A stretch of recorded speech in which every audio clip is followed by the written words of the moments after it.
All right, so we've just prepped all the joints where we put the quarter panel on, and now we're gonna seam seal it just so water and stuff doesn't get in and cause any corrosion. We got some 3M seam sealer here, bare metal, 2-part stuff. It's real nice, dries nice, paintable. We'll do all the edges on both sides. We've already done inside the wheel arches. Kind of hard to see, but tight area, hard to film, so we did some of that in there. That'll all get gravel guarded, go black, and no one will ever know we were there. So let's get started.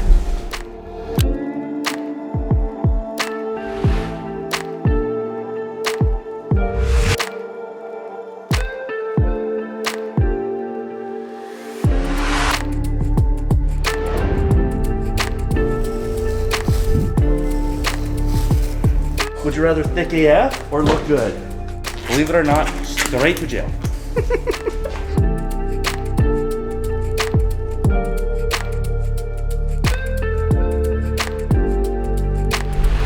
Oh yeah, buddy.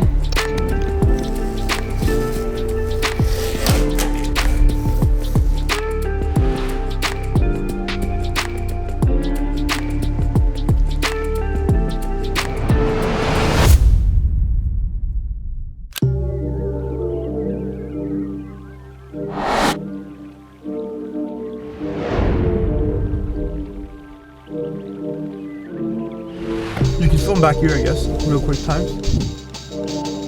Today we're gonna go drop off a bunch of body panels at the body shop. So that includes the fenders, the side skirts, and the bumpers. And yeah, we're gonna head over to the body shop now.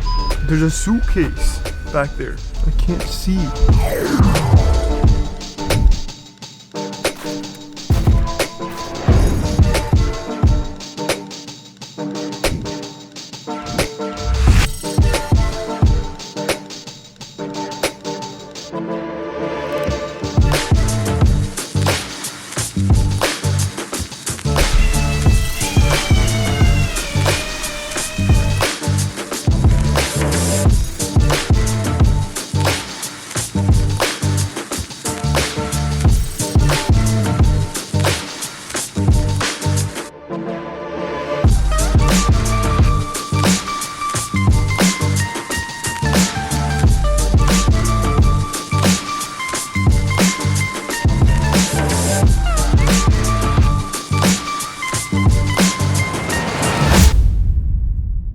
We got a custom wheel made for the car.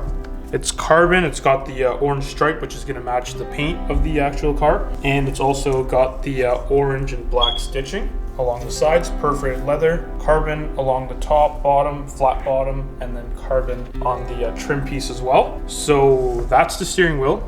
And then we also got some other goodies for the car. All right, I'm gonna need help unboxing this. Titanium. That's one piece, so you guys can probably tell what it is now.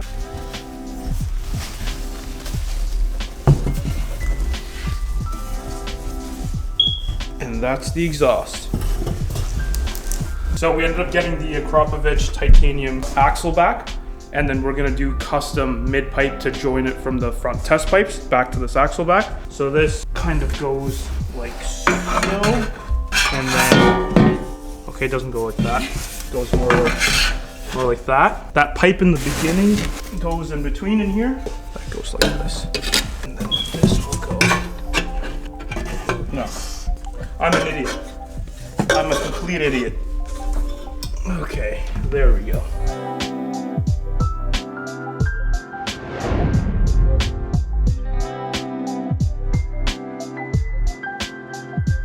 All right, so we're gonna go install the steering wheel now. We'll show you how to get the old wheel off and put this new one on along with the airbag. So let's go to the garage and install this. So it's pretty straightforward. Take the 1/16mm nut off or bolt off, and then the wheel just slides right off. It's splined, and then there's one area at the bottom here that isn't. So there's only one way it can go on. So like you can't mess it up so that it's not aligned, which is nice. All right, so I just gotta line up that bottom. There we go. And then plug all these things in. That gets plugged in there. This one gets plugged in here. And then the airbag just pushes in. I'm not gonna push it in yet, just in case we might have to take it off. You literally just push this in and it clicks in and you'll know it's in. But that's what that looks like. I'm excited. That looks really nice, especially with the orange.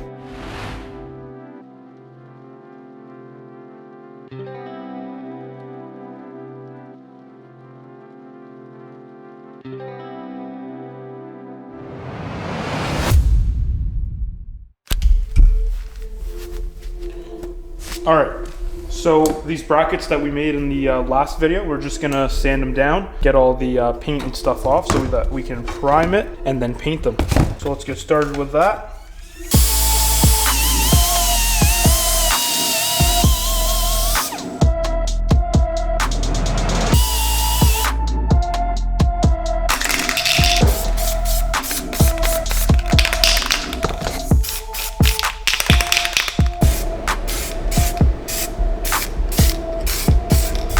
So in the last video, as you guys saw, we had this heat exchanger for the supercharger. It's got the plastic end tanks and it was really beat up. As I was saying, it was for mock-up purposes. So the new CSF one showed up and we just put it in the bracket. So as you guys can see, nice and new and shiny. It's got the aluminum end tanks up here, as you can see those on both sides. It's quite a bit thicker and it's full aluminum construction. It should offer better cooling, and obviously it looks nice and pretty too because it's brand new. Weirdly enough, this actual piece fits perfectly in the bracket that ESS provides. I haven't really seen anyone upgrading these, so I'm not sure if other people have done the same mod, but it's off of a Porsche 996 center radiator. So it's the CSF upgraded version of a Porsche 996 center rad, and that's what I purchased. Fits perfect, and as soon as we get everything mocked up here, we're gonna bolt all this on. As soon as those brackets dry from painting, we'll throw everything in the front permanently, including this new cooler, and that should be that. Excuse all the mess in here. We're trying to figure out the radio. For some reason, it's got no power at all coming to it. So we're working away at that. And then